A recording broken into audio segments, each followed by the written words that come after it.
interroger sur mon activité,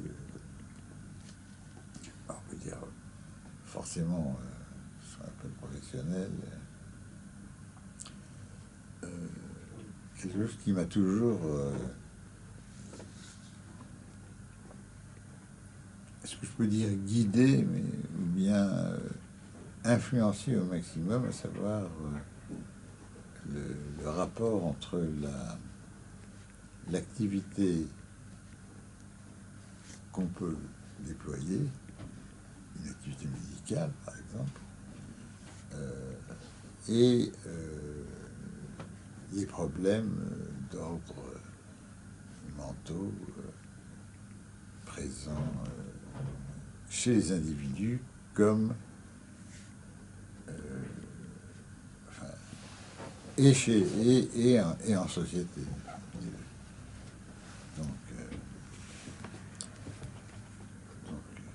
Alors, pour répondre plus directement à votre première question, vous m'avez en gros demandé pourquoi j'ai fait médecine, c'est ça? Ouais.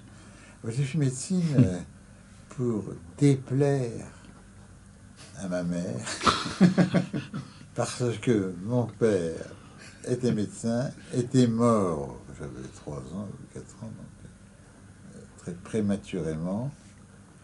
Ma mère, qui était une femme qui avait fait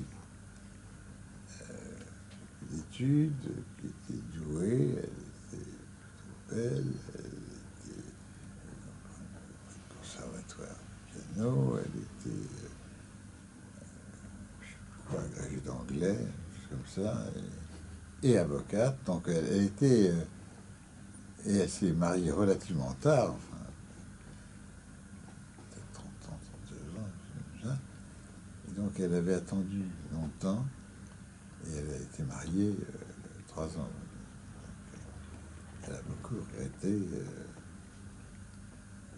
d'être veuve,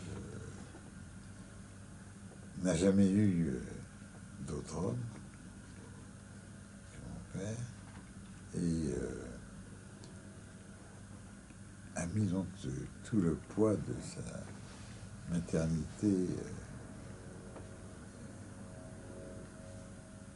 sur les enfants, en particulier moi, qui était un garçon, et l'aîné, donc il fallait me garder en bonne santé et ne pas faire. Je pensais que, comme mon père, ce dont il est mort, il avait probablement, parce que j'en ai hérité,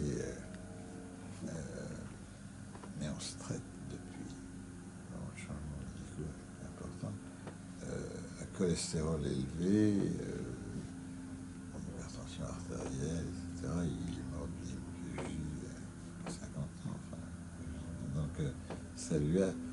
Et c'était un grand médecin. Alors pour être à la fois, et même un très grand médecin, Plantin et Best, c'est-à-dire le découvreur de l'insuline, avait fait appel à lui pour utiliser l'insuline bien avant que ma mère déclare son mère, déjà. Il était veuf d'une autre femme. Et donc, en l'occurrence, il était un médecin, un grand médecin, en compétition, non, pas compétition, pas le mot, en bisbille, je ne sais pas comment ça s'écrit, en bisbille avec la société médicale, dans la mesure où il était très scientifique. Il avait fait, je ne sais pas comment ça s'appelle, un truc allemand, puisqu'il était alsacien de Strasbourg. Et donc, initialement, avait fait des études en allemand. Il parlait d'ailleurs, paraît-il, avec un accent allemand important. Mais enfin, et tout le monde, ça parce que j'ai été écrit sur lui, vraiment le reconnaissait comme formidablement scientifique et formidablement gentil, enfin sympa, bon. Donc, enfin ma mère l'aimait en tout cas. Et du coup, voilà, elle est mariée 4 ans, faire 3 enfants. Et donc,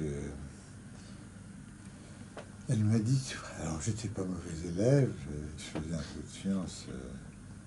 Je faisais un peu de sciences, je veux dire, j'étais pas mauvais en sciences, sciences étudiales, j'étais pas mauvais en maths, mais pas transcendant. J'aimais bien la chimie, plus, et j'aimais moyennement les sciences naturelles.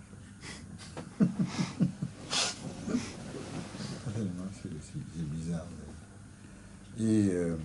Mais quand est venu le temps de se décider, j'étais en permission de... Je m'étais engagé très jeune sous les drapeaux, et en l'occurrence, je suis parti, j'en ai eu assez au mois de novembre, quelque chose comme ça, 1944, et je ne savais pas quoi faire du coup, parce que j'aimais beaucoup ma mère, c'est extraordinaire, mais je ne trouvais pas, je n'avais pas de passion, y compris pas la passion rêvée ou par imitation, la passion d'un métier de type médical. Donc j'étais rien. J'ai fait médecine. Non, j'ai commencé d'ailleurs par m'inscrire en fac de sciences et à faire ce qu'on appelait à l'époque une licence. Et j'ai beaucoup aimé la chimie à ce moment-là. Et ça, du coup, et au bout de... Mais je me suis quand même, au bout de quelques mois, inscrit aussi en médecine et en le cachant à ma mère au début. Non, ma mère, l'idéal pour elle, c'était je sais pas si on dit bicorne, ça, le polytechnicien. C'était ça qu'elle voulait que je sois. Alors elle voulait bien s'aider, que je sois officier, comment ça s'appelle, de l'armée de mer, officier de marine. Donc de faire naval, qui est une très bonne école d'ailleurs. Très bonne école. Mais ça, je n'ai pas fait.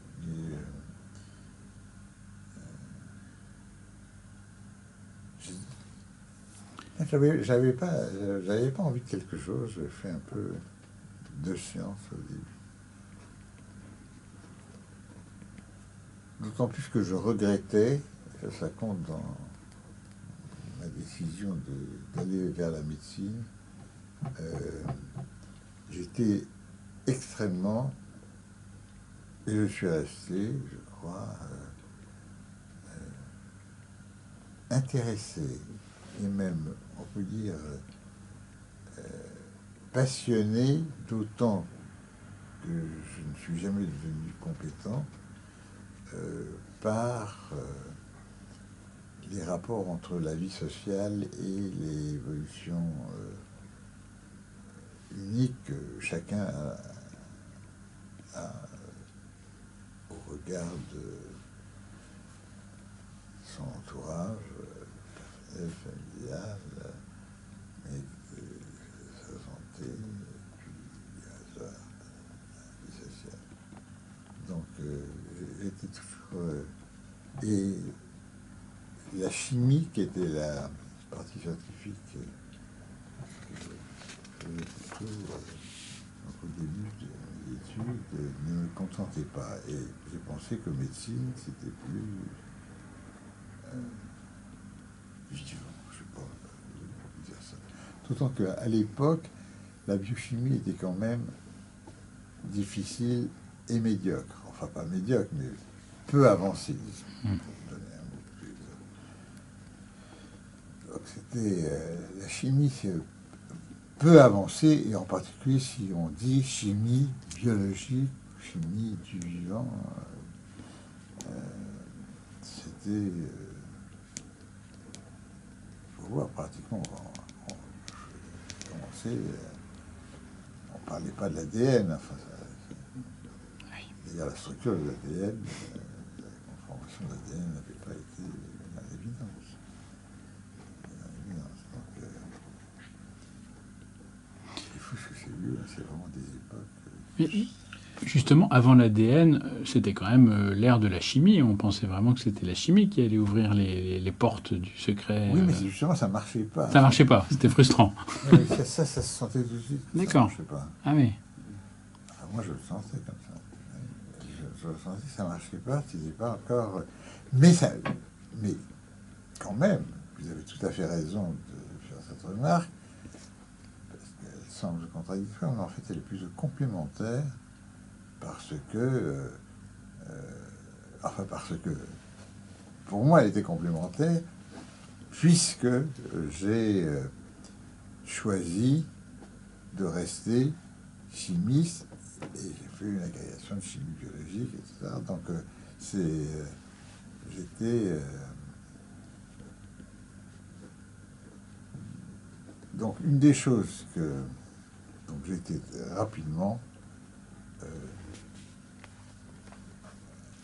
Alors, je ne sais pas si votre question c'était pourquoi vous avez fait médecine ou pourquoi vous avez fait ce que vous avez fait, enfin, quel genre d'études, de métier vous avez fait, c'est-à-dire, vous le savez, mais on reviendra, c'est vraiment parce que j'avais ce souci social et psychologique de la, en général, et puis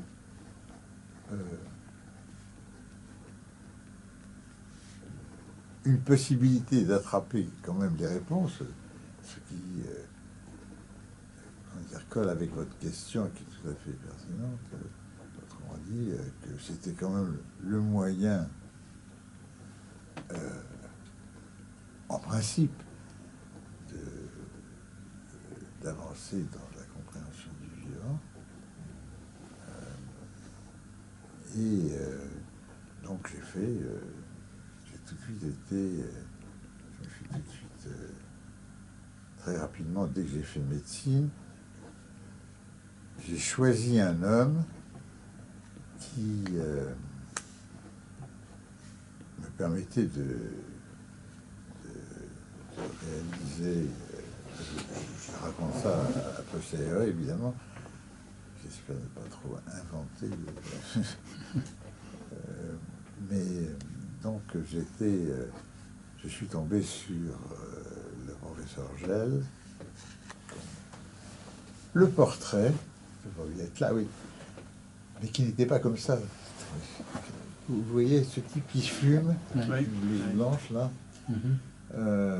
Ça c'est Gell, je ne l'ai jamais connu comme ça, puisque là il était, je crois, jeune agrégé de 25 ans, comme ça.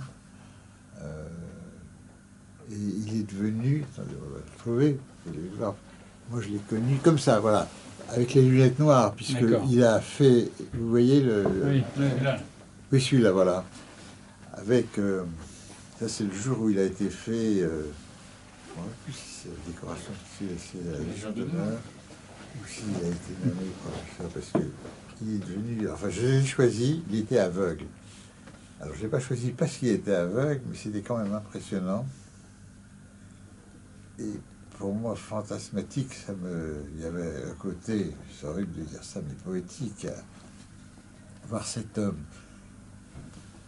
dessiner sur le tableau, faire dessiner par l'intermédiaire d'une assistante des formules assez compliquées, exactes. Il avait une très belle voix, il était un professeur très bien, et il a demandé s'il y avait des des étudiants qui voulaient faire des petits laïus pour montrer les 10 minutes. Alors moi, j'avais des sujets, parce que j'avais fait de la chimie, c'était facile de trouver un bon sujet. Et j'ai fait un petit laïus qui lui a plu. Il m'a convoqué. Il m'a dit j'ai beaucoup aimé le laïus. Qu'est-ce que vous voudriez faire? J'ai dit comme vous, monsieur. Et loin d'être choqué par cette arrogance, comme vous, il a été très content parce que il était lui-même père de 4 filles. Il s'était marié jeune, à peu près au moment où tu filmes là, avait fait exploser, avait repoussé de partir en voyage de noces pour faire une expérience avec l'eau oxygénée, finalement, ce qu'il faisait avec sauter, et qui a sauté une protéine qu'il avait découverte, qui s'appelle la phytochlorine, je ne sais pas si vous connaissez, et qui était encore utilisée pour détecter des fonctions inflammatoires. Donc il faisait des choses comme ça avec les protéines, qui en plus, après ça ne m'intéressait pas parce que c'était trop imprécis.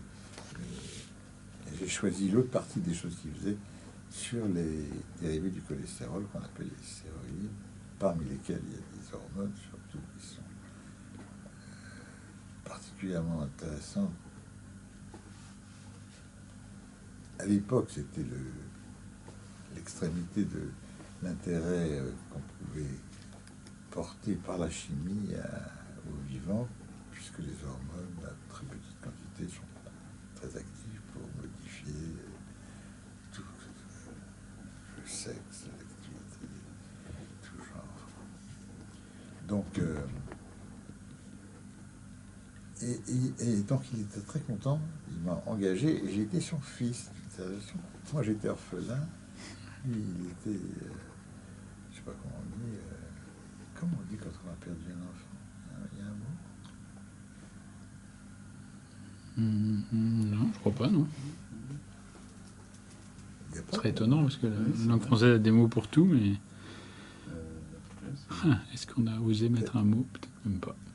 Il y a peut-être un mot, mais oui, ça ne vient pas. J'ai jamais pensé, jamais trouvé un mot. Je n'ai pas cherché vraiment. Enfin. Bon. Et voilà. Alors, donc, j'ai fait, mais comme j'étais clairement ambitieux, j'ai vu que. Et pour tout dire, j'étais pas épaté par les profs de chimie. Alors les profs de médecine avaient une brillance, il y avait des gens extraordinairement intelligents, même s'ils n'ont pas fait grand-chose pour les découvertes médicales. Et donc j'ai évidemment voulu être interne des hôpitaux de Paris, qui à l'époque était le truc qu'il fallait faire pour, si on voulait, monter de grade, n'importe quoi. Donc voilà, j'ai fait ça, et j'ai travaillé comme une brute là, comme une brute. Je me rappelle en travaillant à l'internat, il n'est pas question de ne pas réussir. Je travaillais la nuit en mangeant des bananes. Je peux revenir sur une phrase que vous avez prononcée tout à fait au début, parce que elle est assez étonnante. Moi, je suis le non-médecin de la pièce.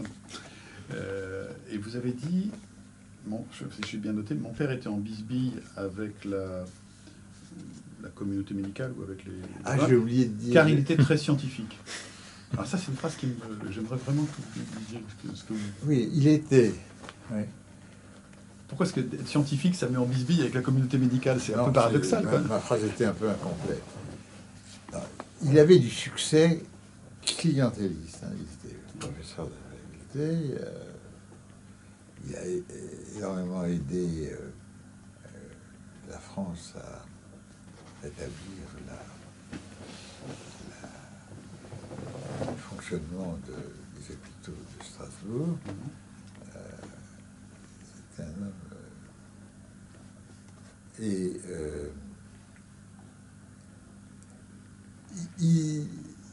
il devait y avoir, j'imagine, hein, parce que je ne sais pas pourquoi il était vraiment ennuyé. Je pense qu'ils étaient un peu jaloux de lui. Ils l'ont pas... Oui, il s'occupait, j'essaye de répondre à votre question, parce que je ne me la suis pas tellement posée au fond. Mais au début, il s'occupait de diabète. Ensuite, il s'est occupé, et comme je vous ai dit, Pantini et Best l'ont fait venir au Canada, ils ont mis en main l'insuline qu'ils avaient découverte, et après il est revenu, et d'ailleurs j'ai été conçu pendant le voyage de noces qu'il a eu. Il y a eu le voyage de noces, retour d'Amérique et insuline, et puis c'était le roi d'Égypte. J'étais conçu sur les bords du Nil. Mais il lui avait demandé de faire quoi avec l'insuline, du coup? Ah, il traitait le diabète. D'accord, il voulait que ce soit lui qui importe... Enfin, non, ça, il a eu l'occasion de traiter les diabètes donc ça a changé, des grands personnages de l'époque, puisque ça s'est su qu'il y avait un traitement pour le diabète à partir de 1922. Et l'insuline a été découverte. Donc, je pense qu'il était jalousé, d'autant plus qu'avant, il avait été... il était spécialisé en rein, au sens néphrologique, c'est ça, du terme, et pour vous montrer qu'il avait un esprit assez original, qui ne plaît pas tous les jours, en tout cas pas au début, parce que j'accepte ça avant. Il avait décrit ce qui a été appelé, selon son expression, l'azotémie par manque de sel. Autrement dit, je dis ça pour M. Tavuto, puisqu'il se prétend son connaissance médicale, l'azotémie, c'est au cours de la suffisance rénale, vous avez une augmentation de l'urée. L'urée sanguine était le signe à l'époque chimique par prise de sang que c'est une insuffisance rénale, et du coup, quand on a une insuffisance rénale, on ne mange pas trop de sel, évidemment. Et donc lui, l'azotémie par manque de sel, c'était justement le contraire, puisque en ne donnant pas de sel, en principe, on doit améliorer l'azotémie. Enfin, en tout cas, ne pas fatiguer la... Donc, c'est paradoxal. Donc, il a été reconnu que dans tel type clinique, enfin, peu importe, c'était valable comme... et donc, ça a été reproduit. Enfin, il y a tout un petit domaine médical. Donc, il avait un esprit qui fonctionnait de façon intéressante. En plus qu'il avait fait une thèse, je ne sais pas sur quoi d'ailleurs, à Berlin.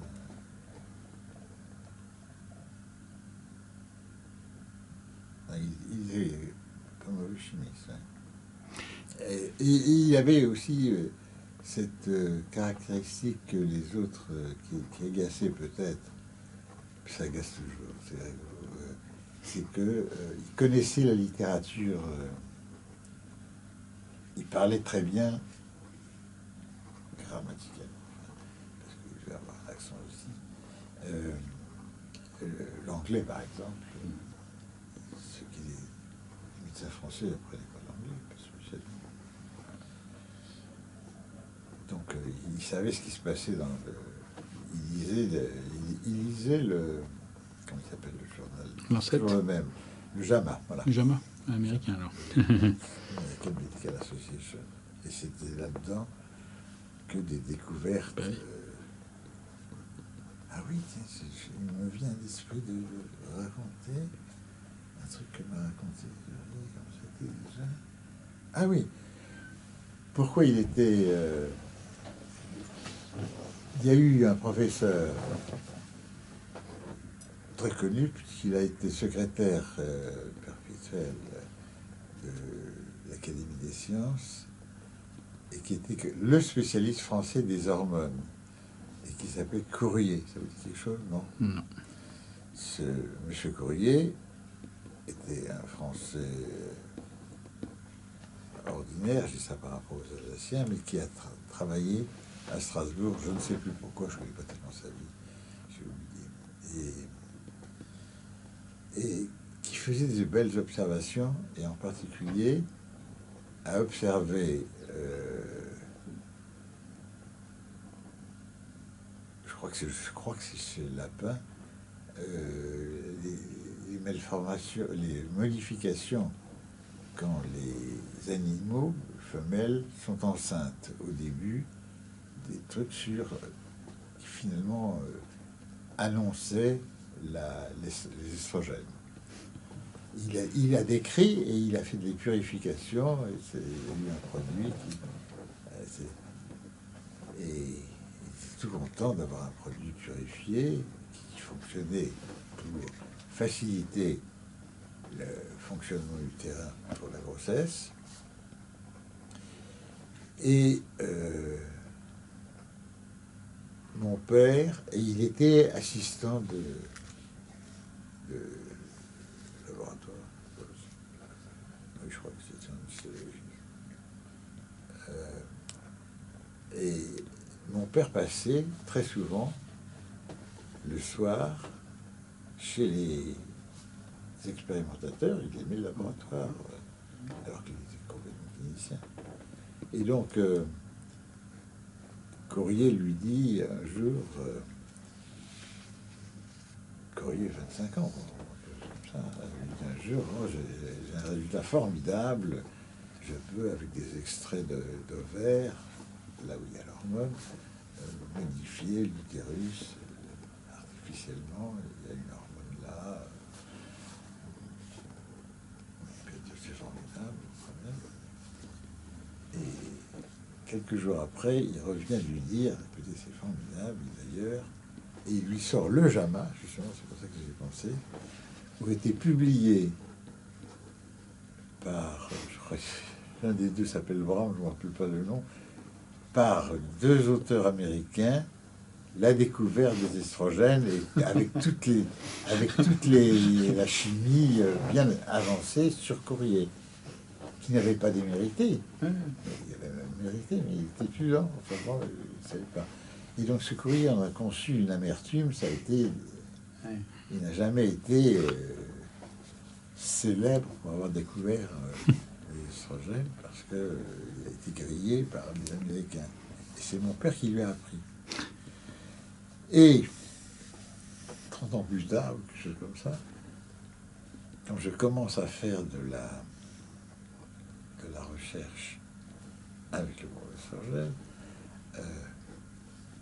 un de mes premiers papiers, je crois, je vais le soumettre à Courrier pour le publier à l'Académie des sciences quand il était secrétaire perpétuel. C'était tout à fait normal. À la fois, il connaissait, parce que j'ai oublié de vous dire, ma mère, après la mort de mon père très tôt, était rentrée à Paris avec les enfants. Et donc, je n'ai jamais eu de relation dans le monde médical, parce que mon père n'était pas ni mondain, ni puissamment aimé par les autres grands chefs de la médecine. Donc, et en l'occurrence, je viens voir Courrier avec une note, là, quand j'avais, je crois que c'est la sécrétion de la BHE, bon, qui était intéressante, Courrier, c'est pas grave que je ne comprenne pas, mais ça, c'est pas tellement important. Ce qui est important, c'est que courrier était vexé, au point que, au lieu de me parler, qu'est-ce que c'est que la DHEA, qu'il ne connaissait pas, enfin, ça c'est pas grave, il m'a dit, ah oui, mais je connais votre père, j'ai connu votre père, et c'est lui qui m'a raconté l'histoire. La première fois que je l'ai vu, et en me parlant de lui, ça n'a rien de mal d'ailleurs qu'il parle de lui, mais... Et non seulement pour vous dire, c'est ça que j'appelle les bisbilles. Il y avait sûrement des jalousies. Il y avait sûrement des jalousies de cet ordre. Enfin bon, c'est banal. Enfin, Et quand vous, toujours dans cette période où vous cherchiez, enfin vous étiez déjà médecin, mais vous n'aviez jamais abandonné la chimie, ouais. vous gardiez les deux, quelle était l'image du médecin à cette époque? C'était, en dehors du professeur de médecine, quelle était l'image du médecin dans la société? Alors l'image du médecin, il y a à la fois du global et du particulier. Alors, le global devrait être, et plus souvent qu'on croit et qu'on dit, d'être véritablement concerné par ces malades. Qu'il ait une activité clinique, thérapeutique, voire et certainement chirurgicale, qui était quand même et beaucoup plus en rapport avec le nombre d'infections.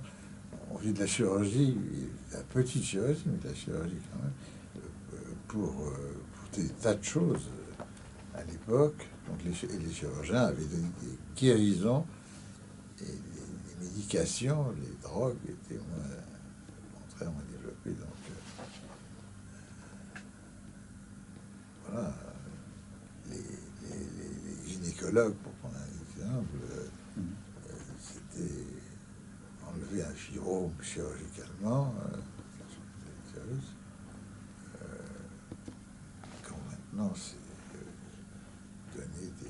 changer les hormones, modifier la production des hormones médicalement, enfin, pharmacologiquement. Donc c'était... mais donc c'est différent comme attitude.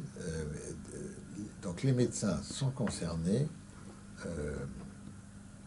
sérieusement, contrairement à ce que je dis, je dis toujours en plus que moi, je n'ai jamais fait de clientèle, donc j'aurais pu vous dire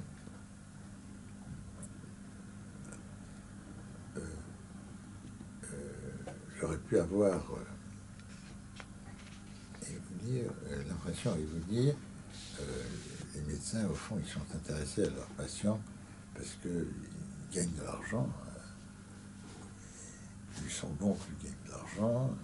Enfin, des choses qui sont banales et normales, mais qui ne sont pas primordiales. Je pense que les médecins sont... Je crois que c'est normal, pour moi, c'est peut-être qu'ils idéalisent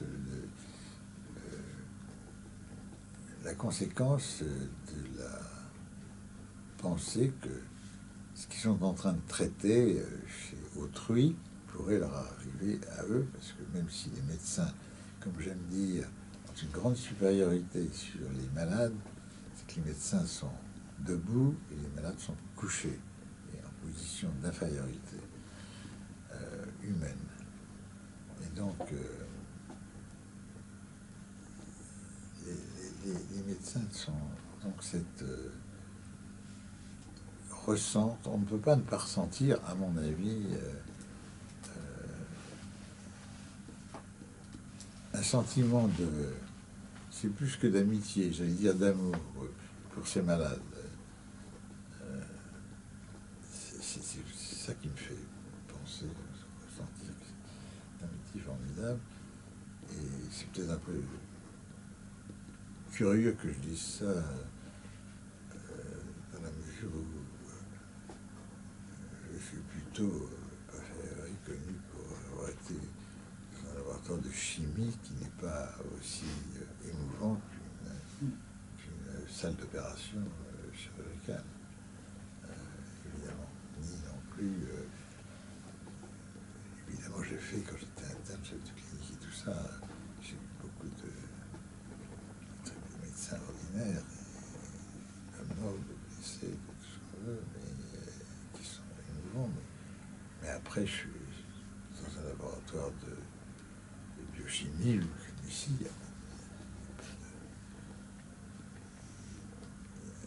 les gens ne sont pas... la misère humaine est indirectement ressentie, au mieux. Ignorée en général.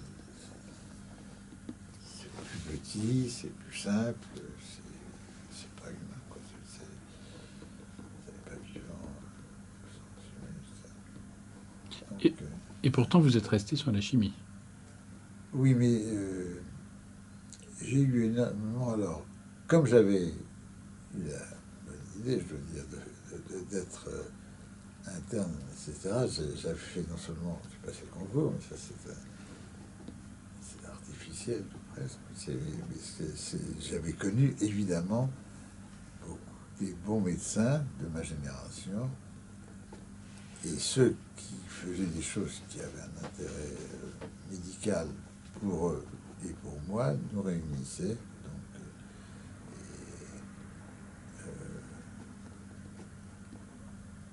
j'ai continué. D'abord, j'ai fait de la médecine indirectement, je pense. J'appelle ça comme ça. Enfin, ça je sais le dire, je ne sais pas exactement trouver un bon mot. Et j'ai... et même, quelquefois, plus de façon plus humaine qu'indirectement. Donc, et il faut vous dire aussi que pour répondre à votre question, c'est que les traitements que j'ai étudiés, décrits, que j'ai contribué,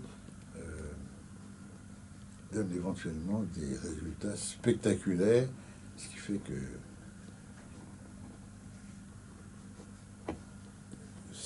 non, si tu voulais, ça ne m'étonne pas que je sois resté en chimie pour faire des choses, parce que ce que faisaient les médecins ne me satisfaisait pas, c'était pas suffisant. Il n'y a pas de toutes les médications. Et puis en plus, j'avais pas le pouvoir de... faut les faire, les médicaments. Il faut un vrai pouvoir. Il faut non seulement faire de la théorique, si on peut dire, mais après, il faut passer par les fourches collines, de la possibilité d'administrer des médicaments, ce qui, comme vous savez, il faut pour n'importe quoi, je le vois toujours, parce que en ce moment, passer 1 an ou 2 ans simplement pour vérifier que une médication qui marche très bien est acceptable, n'est pas dangereuse. D'abord, ne pas nuire. Voilà, donc de ce point de vue-là, il n'y a pas de contradiction. Enfin, moi, je la sens pas. Et par rapport à cet engagement et cette évolution, enfin, pour vous, aujourd'hui, comment vous sentez la médecine? Vous avez l'impression qu'elle a éclaté, qu'elle s'est... non, mais voyez-vous, je ne suis reste, pas... Alors que je suis, je crois, parmi ceux qui peuvent se rendre compte que la médecine a extraordinairement changé. Il y a tellement de médications, de méthodes, etc. Moi, je ne trouve pas. Je suis admiratif de tout ce qui a été fait, prêt à les utiliser, mais en fin de compte, rien ne remplace, pour bien agir, dans beaucoup de cas, une activité médicale, j'allais dire conventionnelle, enfin habituelle, normale, et pour moi obligatoirement associée à l'activité médicale, qui est d'être proche du malade, de la personne qui a un problème médical.